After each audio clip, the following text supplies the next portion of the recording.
సంక్రాంతి పండుగ పేరిట సైబర్ కేటగాళ్లు కొత్త ఎత్తుగడలు వేస్తున్నారు. సంక్రాంతి బంపర్ ఆఫర్ అంటూ వచ్చే మెసేజ్ల మాయలో పడొద్దంటున్నారు సైబర్ క్రైమ్ పోలీసులు. ఉచిత రీఛార్జ్ అని వచ్చే మెసేజ్లను అస్సలు నమ్మొద్దంటున్నారు. బంపర్ ఆఫర్ అని ఊరించే ప్రకటనలు చూసి ఆశపడి లింక్ క్లిక్ చేసి ఆ లింక్ మరో 10 మందికి షేర్ చేస్తే రీఛార్జ్ వస్తుందన్నది ఫేక్ మాత్రమే అన్నారు.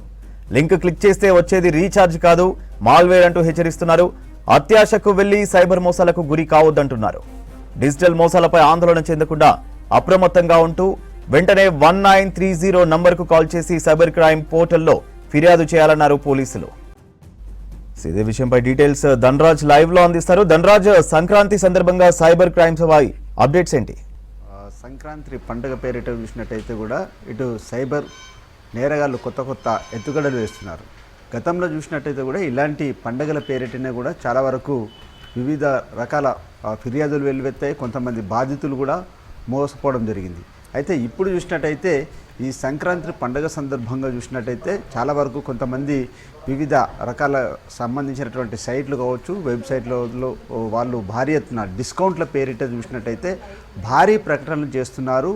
అంతేకాకుండా కూడా ఈ మెసేజ్లు చేసి చాలా వరకు మీకు రీఛార్జ్ చేస్తామంటూ కూడా ఈ ప్రకటనలను 10 మందికి షేర్ చేయండి అనే మెసేజ్లు కూడా చాలా వరకు వెల్లువెత్తుతున్నటువంటి పరిస్థితి. ఇలాంటి మెసేజ్ల పట్ల సైబర్ నేరగాళ్ళు చాలా వరకు కొత్త ఎత్తుగడలు వేస్తున్నారు. ఒకవేళ ఇలాంటి మెసేజ్లు వచ్చినట్టయితే వీటి పట్ల అప్రమత్తంగా ఉండండి ఓవైపున సైబర్ పోలీసులు తగు జాగ్రత్తలు కూడా సూచిస్తున్నారు. అయితే ఈ పండగ సందర్భంగా చూసినట్టయితే చాలా వరకు షాపింగ్ చేస్తుంటారు. అంతేకాకుండా వివిధ రకాల వెబ్సైట్లను కూడా చాలా వరకు కస్టమర్లు వాటిని అనుసరిస్తుంటారు. ఇలాంటి క్రమంలోనే 70%, 60% సంబంధించినటువంటి డిస్కౌంట్ పేరిట పెద్ద ఎత్తున ఇలాంటి ప్రకటనలు వచ్చినటువంటి క్రమంలో ఆ వెబ్సైట్లను అనుసరిస్తుంటారు. ఆ వెబ్సైట్లను అనుసరించేటువంటి క్రమంలో వారి వ్యక్తిగత సంబంధించినటువంటి ఓటీపీలు కావచ్చు, వివిధ రకాలకు సంబంధించినటువంటి డీటెయిల్స్ అన్నీ కూడా అడుగుతుంటారు. ఇలాంటి నకిలీ వెబ్సైట్ల పట్ల చాలా వరకు అప్రమత్తంగా ఉండాలి. లేకుంటే మీ ఖాతాలో ఉన్నటువంటి నగదంతా కూడా ఖాళీ అయిపోతుందంటూ ఓవైపున సైబర్ పోలీసులు హెచ్చరిస్తున్నారు.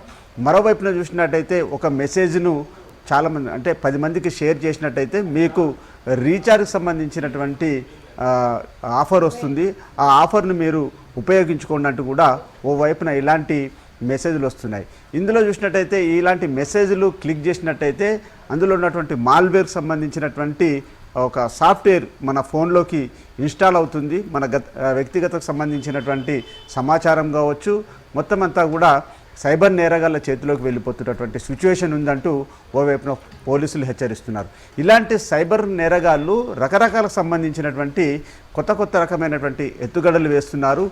వివిధ రకాల పండగ సందర్భాలను కూడా వాళ్ళు ఆసరాగా చేసుకొని పెద్ద ఎత్తున ఇలాంటి నేరాలకు పాల్పడే సిచ్యువేషన్ ఉంది. కాబట్టి మీకు వచ్చేటువంటి ఏదైతే మెసేజ్లు ఉన్నాయో భారీ డిస్కౌంట్ సంబంధించినటువంటి ఆఫర్లు కానీ అదేవిధంగా రీఛార్జ్కి సంబంధించినటువంటి మెసేజ్లు కావచ్చు, ఇలాంటి వాటి పట్ల మీరు తగు జాగ్రత్తలు కూడా తీసుకోవాలి.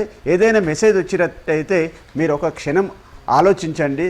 దాన్ని క్లిక్ చేయాలా వద్దా అనేది కూడా చాలా వరకు ఆలోచించినట్లయితే మీరు ఒక క్షణం ఆగి నిర్ణయం తీసుకోవడంతో కూడా మీరు ఇలాంటి సైబర్ నేరాల నుంచి కూడా బయటపడవచ్చు. అంతేకాకుండా మీకు వచ్చేటువంటి అనుమానాస్పదకు సంబంధించినటువంటి మెసేజ్ల పట్ల అప్రమత్తంగా ఉండండి. ఒకవేళ మీకు ఏదైనా ఇలాంటి ఫోన్ కాల్స్ వచ్చినట్టయితే మీరు 1930కి సంబంధించినటువంటి కాలర్కు ఫోన్ చేసినట్టయితే మీరు ఇలాంటి వాటి పట్ల మేము అప్రమత్తంగా వ్యవహరిస్తామని ఓవైపున పోలీసులు భరోసా ఇస్తున్నటువంటి సిచ్యువేషన్ ఉంది.